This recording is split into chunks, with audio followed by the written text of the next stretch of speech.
Hello viewers, my name is Deborah Baba and you're watching IAMBEST TV. Today, I have a great personality who has done so much for himself and still doing more. He is intelligent, humble, and respectful. So far, he has received some prestigious awards for his humanitarian services, contributions, and growth of his people. Also, he has traveled outside the shores of this country.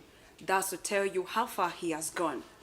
You'll get to meet him after the commercial, so stay connected and keep watching IAMBEST TV. My name is Deborah Mbaba. God is in charge.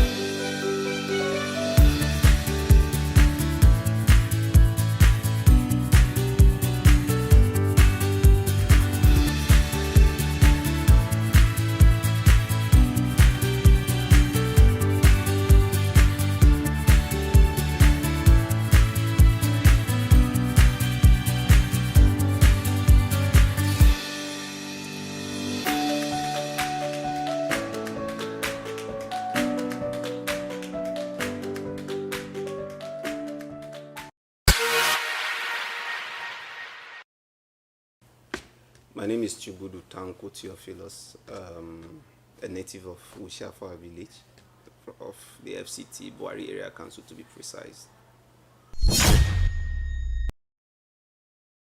Okay, I was born in the mid 80s. I was born 1985 to be precise, July 24th in as at that time it was a remote village, Ushafa village. Which is now popular and famous as a result of Bill Clinton's visit. Growing up, I was privileged. I consider myself as one of the privileged kids that grew up in Ushafa village because my dad was a lawyer, and but then we were in the village. So at the time of my birth, Dad was still in school, and he was called to buy, I think in 1990 or 92 or thereabout. So growing up was partly on the farm, going to primary school. I walked barefooted as well, and it wasn't easy growing up in a community with no electricity, lacked the exposure our kids have now. So it was a mixture of fun, stress, the pressure of growing up in a remote village in the FCT then. Okay, I think every child has a lot of dreams. Yeah, I had a lot of dreams, and sometimes I still wonder, and I asked myself, what really was my dream? I just know I wanted to be a lot of things. I grew up at a point when football was taking shape in the country.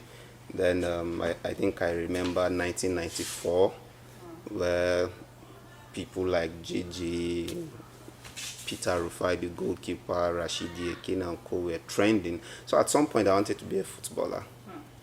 Yeah, and then sometimes I wanted to be an engineer. The word engineer, what lawyer and what have you. Every child wanted to be a pilot, an engineer and all that. I wanted to be a footballer, really. Then later, because I watched an action movie where I think later on I got to find out that the title was Hard Way, the Only Way. There was a black man who was more like a warrior in that movie. So every child loved an action film, so I wanted to be a soldier. But then later, when reality dawned on me, and I think in my late primary schools, then we had relocated from Ushafa down to Buari. I think we moved to Buari in 1993. Started my primary school in Ushafa, LA Primary School, Ushafa, and I was transferred to Usman Dam, though a government school, but it was more or less like a private school.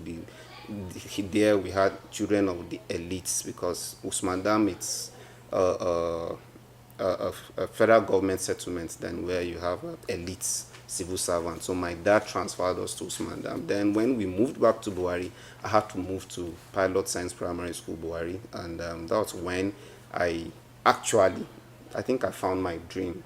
I wanted to be a lawyer. I still want to be a lawyer. No. So and then I didn't know my dad was a lawyer. I just knew my dad was working. He goes to work. He loved wearing suits and all that. But then when I found out dad was a lawyer, I was too shy to tell him I wanted to be a lawyer. Yeah, but I think he wanted one of his own to be a lawyer. But I didn't want him to think it's because of him I wanted to become a lawyer. So I've always wanted to be a lawyer, but of course, you plan, God has his own. Yeah, so I think the story changed. I didn't study law, but I hope to study law someday.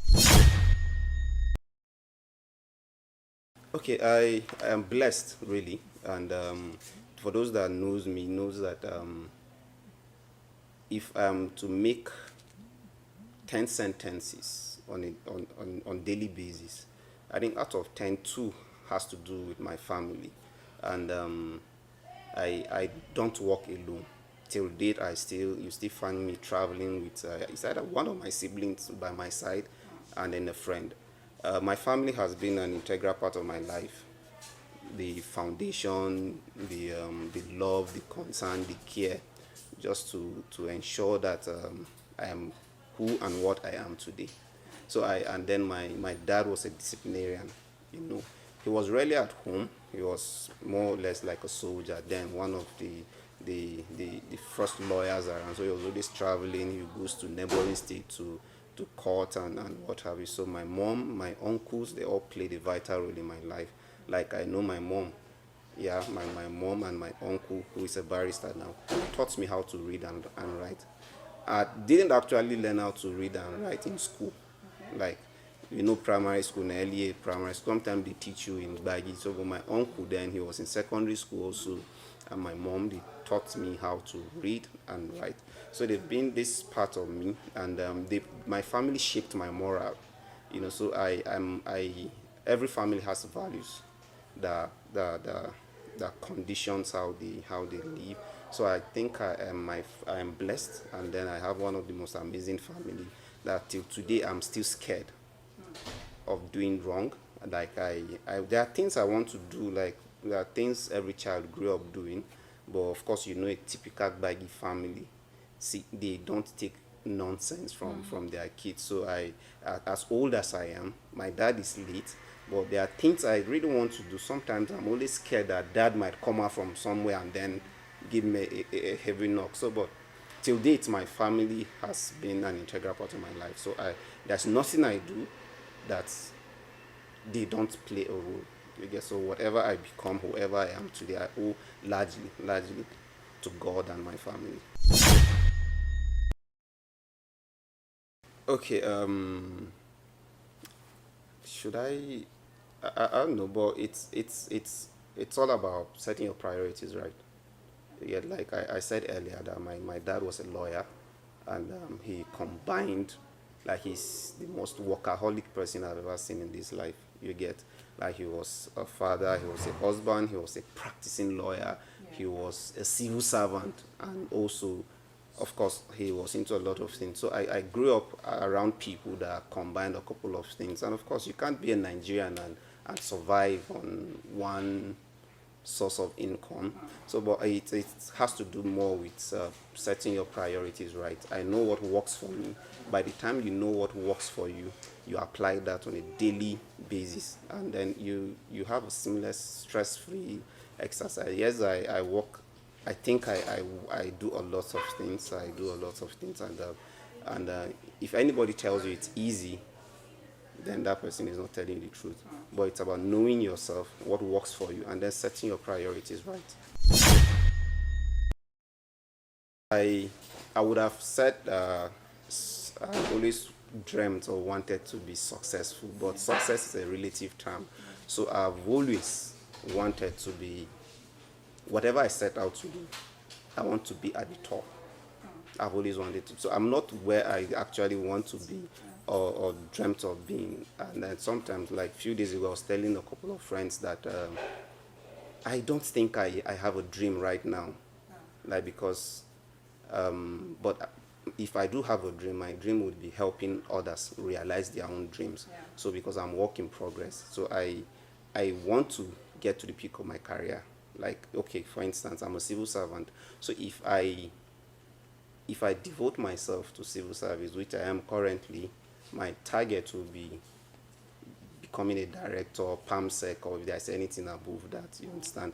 And then if I decide I want to run for politics, Yeah. I want to be the president of Nigeria. You get? Interesting. So my dream basically is to get there, to break boundaries, do what others ordinarily think I cannot do. If I say I'm successful, that would appear like I'm blowing my trumpet, but I'm grateful. I'm grateful to God for what I have, who I am, and where I am at the moment. So, and I'm not there yet. I'm not there, so I'm still working towards that goal, and hopefully, at the right time, I will get there. So, if I to give a definite answer, I would say that I'm on it. I'm on it. Okay. Yeah. Okay. I try to avoid questions about politics, and I think one of your colleagues in IAMBEST, we've had times without a couple of discussions about politics, about governance, and yes, I wanted to run for office. Let me start from there. I wanted to run for office in the FCT board, and then I I made up my mind to do that for a couple of reasons: to serve, and then because I have passion for empowering people, for entrepreneurship, for growth basically. And but one sure way to achieve that is sometimes through politics. You get, because as little as salt is, the prices of salt is influenced by political decisions. And I realized long ago that it's either you are part of, we can clamor for change, embark on protest, and write papers, do whatever it is at our disposal. But if you are not there, or you do not have the right person on board, nothing changes.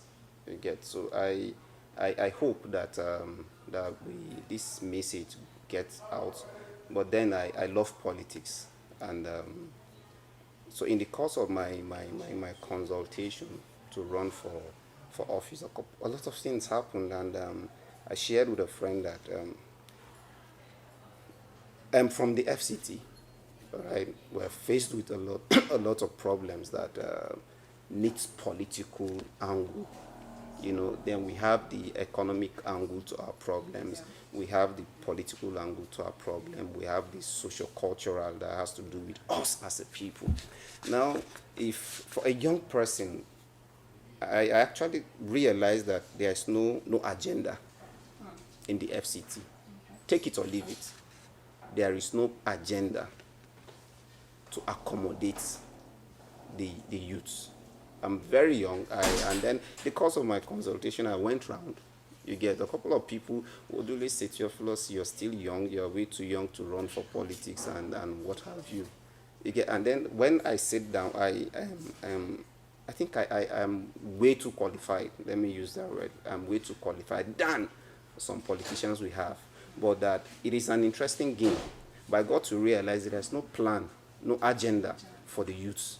Then how do we now liberate ourselves? Who then goes there for us? Yeah, so, but what we have, it's a group of people that have formed what I call a cartel, that they are not ready to allow anybody break through. But then it seems that we gradually, the people, the youths are realizing that power is actually not given, most especially political power is not given, it's taken. But I'm not, and I've never been, and I hope never to be, an advocate of violence, but that the period we are at the moment calls for and understanding calls for a rallying point amongst the people I belong to. You get, first, a Gbagi person. Secondly, a native of FCT. That when we talk about politics among the Gbagi people, we're basically talking about leadership. And then the whole Gbagi nation generally, we lack what we call a rallying point.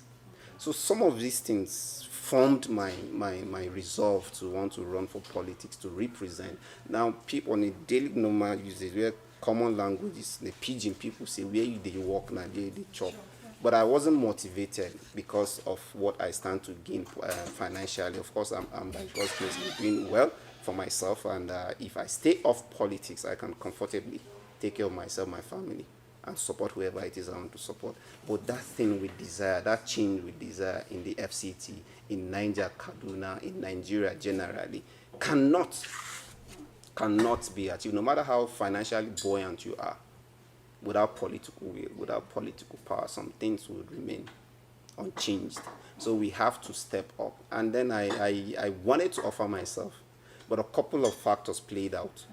This the domination by the political class already, and then we have this the question of you not being financially strong and buoyant like the political class in existence. So, and other factors made me relax at the moment. But I'm not saying I want to run for politics someday. Of course I will. I want to be the president of Nigeria, and I will be. But we have to understand that until the youths come to terms with the fact that we are one. What affects you in Niger affects me in the FCT. What affects you in Taraba affects me in Adamawa State. Let's come together and understand that we need to step up our game. We need to ask questions. We need to form political associations to channel our cause. And then with that, it's a step already. Okay. Okay, first, being a good leader and having whatever qualification you have, there are two different things you get, and it has nothing to do with the qualifications you have. I just consider myself privileged to have what I have, to be where I am, to be who I am. All right, there are people that have 5 PhDs, 10 masters, professors, but are the worst leaders that has ever ascended to any political position. So I want to believe that I have paid my dues, I have learned the craft, I have studied, I have prepared myself, and I'm work in progress. Okay, so if given the right opportunity, leadership is not a one-man business. And then why we fail it, because the moment I am elected or appointed a leader somewhere, I assume the position of a demigod. So you're not ready to listen. So leadership is about listening, asking the right question, and being open to advice. So to be a good leader entails, it's not difficult, it's not rocket science to be a good leader. Right? I have seen leaders rise and fall. If you know what I studied history in Ahmadu Bello University, and we studied wars and conquest, what makes men fall. You get, and some will come out and tell you that no, it's easy. No, leadership is not easy, but then it comes with a lot of challenges. But these challenges makes you a success. So if you're ready to tackle these challenges head on, if you're ready to have the right team to work with you, you're calm, you're humble, and then humility settles everything. So I think I will be a good leader if I open up to learn from those before me. If I am ready to learn from my elders, if I'm ready to learn and then set up committees, set up a team that would work with you, leadership of inclusiveness. All right, so I will be a good leader. So I think I will be a good leader first and foremost. If I am given the opportunity to serve, I will be a good leader because I am a learner. So I'm a student and a product of history. So I know what it means to learn and know what it means to serve.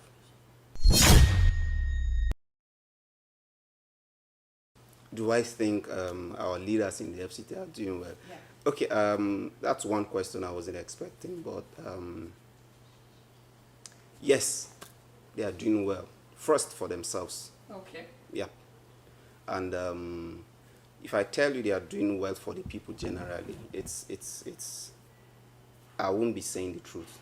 All right. I hope I can be as honest as possible here, but that FCT is evolving, and leadership in the FCT is still growing. All right. And so if talking about our leaders doing well, a couple of them. All right. A couple of them are doing the best they can with what they have. I believe if you don't, whatever you don't have, you can't give it. All right. So I can mention names, I can cite examples of leaders that are doing well in the FCT, but I think there's a lot that they can do for the people.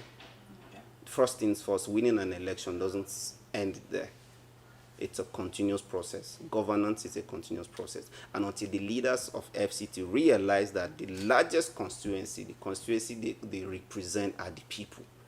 The very day they put the people first, the cry for liberation, emancipation will be a thing of the past. But yes, we have a lot of challenges in FCT. And like I said earlier, leadership isn't easy. All right. But until they realize that I'm there not for myself, but for the people who represent. There's no day that passes by, there is no minute that passes by that we don't discuss our problems. There's no day we are not faced with issues or questions of leadership in the FCT. But then the problem is not because we do not have leaders. The problem is not because there are no problems. And then the question is not because we do not have the right people to govern us or to lead us. All right. The problem is readiness, willingness to do the needful for your people. For instance, every politician in the FCT, every leader in the FCT, political and traditional, your largest constituency, your most populated constituency is the youth. But then we have the largest number in North Central of unemployed youths in the FCT. All right. And then talking about economic backwardness, FCT always tops the chart. Not because we do not have leaders. Gone are days people who come and say FCT indigenes are not educated, we've not gone to school, we have no ideas. But my dear, if you want 1 million proposals today that will change the course of Nigerian history, not just FCT, look for the Gwandara man, look for the Gbagi man, look for the Koro man of FCT, and all the indigenous tribes. We are just 9 ethnic groups in the FCT. All right. So, but then it's also a burden. Let me be soft on some leaders. Okay. It's also a burden on them because we have 1 senator against 108 in Nigeria. All right. So you fight 108 senators for what is rightfully yours. We have 2 House of Reps as against 65 or so. You get, we have just 2 in the FCT. So the burden, it's on them. But however, they can lighten this burden. That is why we have it. That is why we have people to help us. All right, like I said earlier, leadership is about inclusiveness. Now, the day our leaders realize that the fact that you are not from my village, the fact that you are not from my family, but you have what it takes to be empowered, you have what it takes to be supported financially and what have you to start up a business, that is the beginning of our liberation. But then FCT has a long way to go until our leaders realize that they need the people, they are there for the people and also need the people to survive. So it's about them owning up. All right. So we have a sitting senator, right, that has what it takes to make thousands of youths in the FCT financially self-independent and reliant. The question is, what are they doing? Every local government in the FCT is occupied by an indigene. The question also is that, what are our indigenous politicians doing? The reason why you see somebody from Adamawa State, somebody from Niger, somebody from Kaduna coming to drag, or from the East coming to drag our positions in the FCT is because the ones we have not been able to manage us. So you're leaving loopholes for people to see and come in. Okay, fine, if they are not doing this for their people, because the highest number of people that complains on daily basis on social media seems to be from the FCT. But how do we check this? It's about holding our leaders accountable. It's for our leaders owning up and to, okay, this is our project. Let's do this thing together. We can actually do it. Like I said earlier, it's not rocket science, but leadership in the FCT needs to set up, to step up. Yeah. Okay, I, I try as much as possible not to talk about the marginalization of FC because oftentimes I've been misquoted, you get, but well, who cares? Let's set records straight. Let's play our part, and then tomorrow we're no more. Whoever comes after us will meet a better FCT. I belong to a group of youths that staged, I think, one of the most successful protests in the FCT about marginalization. We tagged it FCT Marginalized Protest. There, the Senate came out to attend to our needs, and then it set the stage for other engagements with the government. Yes, there have been a lot of protests, there have been a lot of papers. I grew up around a lawyer, my dad, so maybe that's when the idea of calling for the liberation of FCT started. All right, so the marginalization of FCT started with the pronouncement of 1976. First things first, FCT is in the center of Nigeria, all right? But they said relocate FCT to the heart of Nigeria, the center of Nigeria, all right? Then take FCT to a land where no ethnic group holds sway, no ethnic group dominates that place. But that was a lie on its own.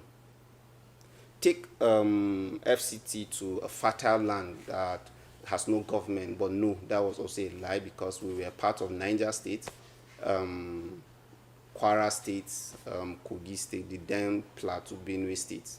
We were carved. And then take FCT to a virgin land. Abuja, it wasn't a virgin land.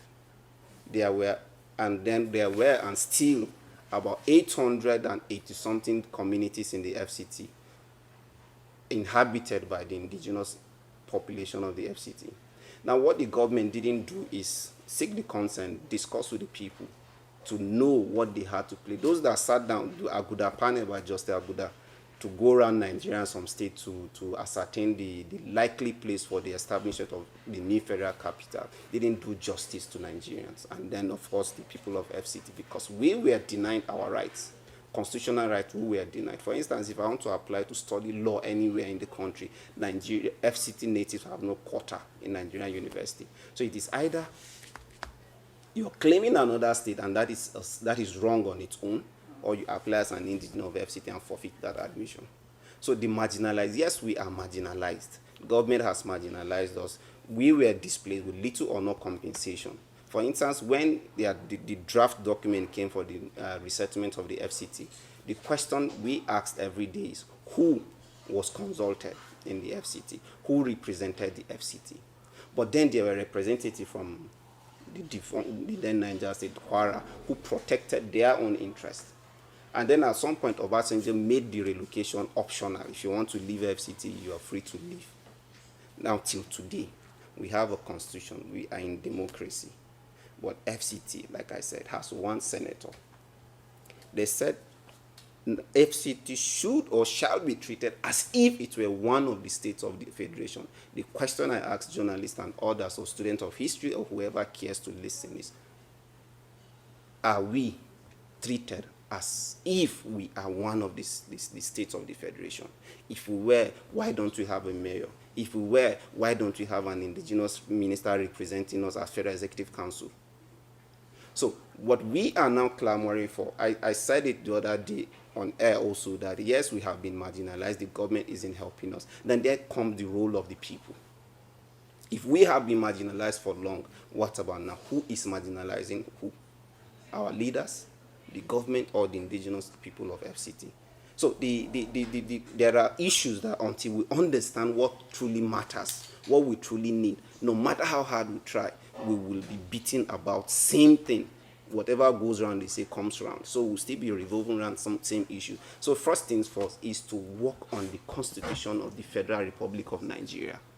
Whether Buhari decide to give us an indigenous minister today of any ministry, the next president might come and decide that he doesn't want us because it is not enshrined in the Constitution of the Federal Republic of Nigeria. So you might. And then what the people are actually asking for is not the Minister of Federal Capital Territory.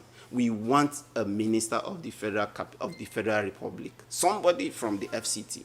But to our leaders and politicians that seems to limit this struggle for ministerial appointment or mayoral status, the question is what happened to the former mayor of FCT?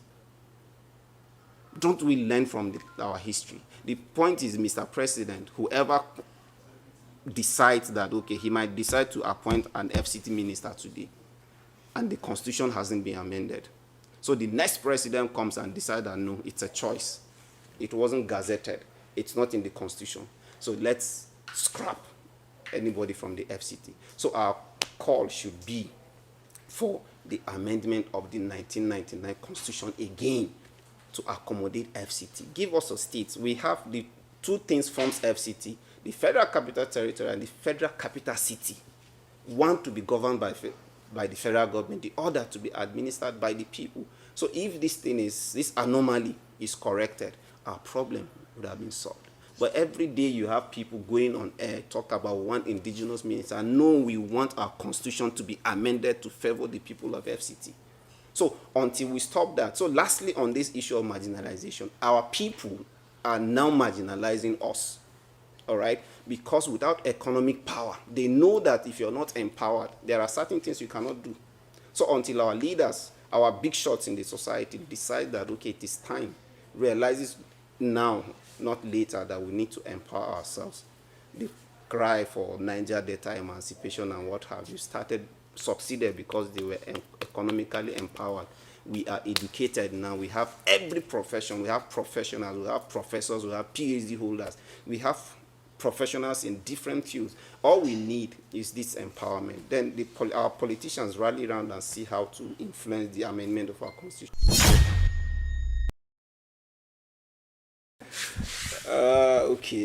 I want to believe I have actually done.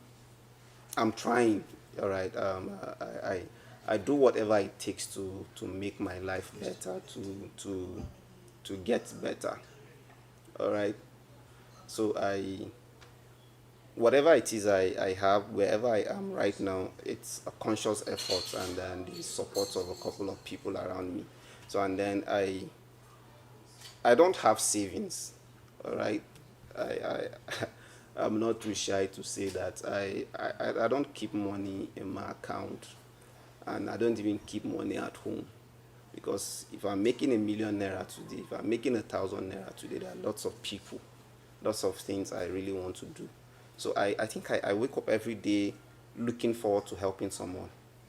So I cannot list out what it is I have done within this short period of time that I've been alive. Well, I think that I look forward to reaching out to people. So when I say I don't have money in my account, yes, money comes in, but it goes.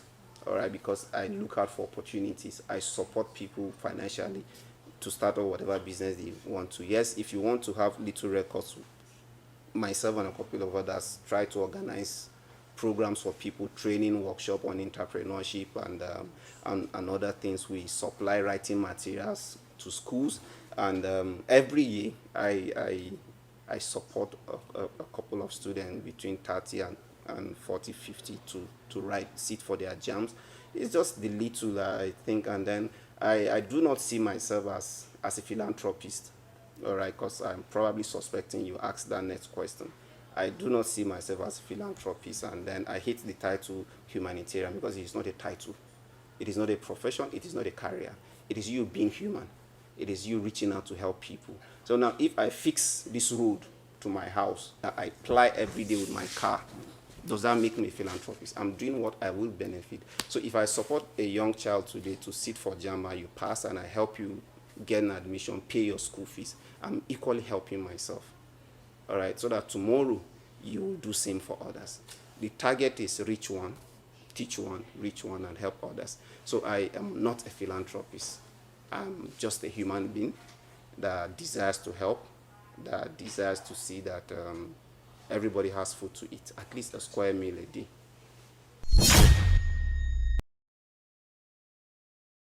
I love my family. First things first, my family tops the chart, and I think one of the questions you asked earlier, it's about my family growing up. My family is an integral part of my life. The good thing about my family is that they understand. All right, they understand. Wherever I am, the first people I think of is reaching out to my family. So my family doesn't constitute a distraction, rather an addition. They add to whatever it is I'm doing out there, and I discuss most of my projects with my family.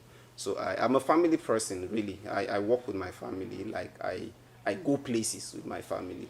Yes, and part of my family are my friends. All right, I am lucky to have wonderful friends too that have been so supportive. And I have an amazing woman who has been very understanding and supportive. Of course, I'm sure you know my little friend, Lala and Otsnell. So my family is everything. So it's family is never a distraction if you understand the values of a family and the importance of a family. So wherever I go, you may not see them in the physical, but just know that the strength I exhibit out there comes from my family. Okay, I will be speaking on the 25th of July at Sheraton as a guest speaker, and the topic I was given is having a valid dream. And I try not to tag myself as a motivational speaker. If there's anything like speaker of all genres, speaker of all topic, like we have a writer of all genres, I talk about any topic you give me. If I don't know it, I'll go and research. But talking about dream, like I said, I don't know if I have a dream right now, but my dream is to help others achieve theirs. So for young ones to succeed, young ones to make it, even amidst this economic hardship, is first things first, know thyself. Understand yourself, know what you can do for yourself and by yourself. Everything in the country right about now can bring you money, can put food on your table, but you must be willing to learn a craft. So I think if you are in the university, learn a craft. If you are serving, learn a craft. One of my one thing I often say is that I'm someone that doesn't regret my actions. But if I have any regrets, it will probably be not learning a skill while in the school. You get not learning a skill. So it is expedient at the moment that every Nigerian, old and young, learn a craft, learn a skill that will sustain you. If you're a civil servant, go out there and learn one craft or the other. So we will survive by first learning also a craft, because entrepreneurship is the new oil in the world right about now. So every young person should do that, and then should also create an enabling environment for themselves. All right. First, there are lots of things I would want to say in that regard, but every Nigerian is hardworking. Every young Nigerian, as a matter of fact, the economic situation and the condition in the country, you don't have a choice, so you must work. All right. And I said earlier, know yourself.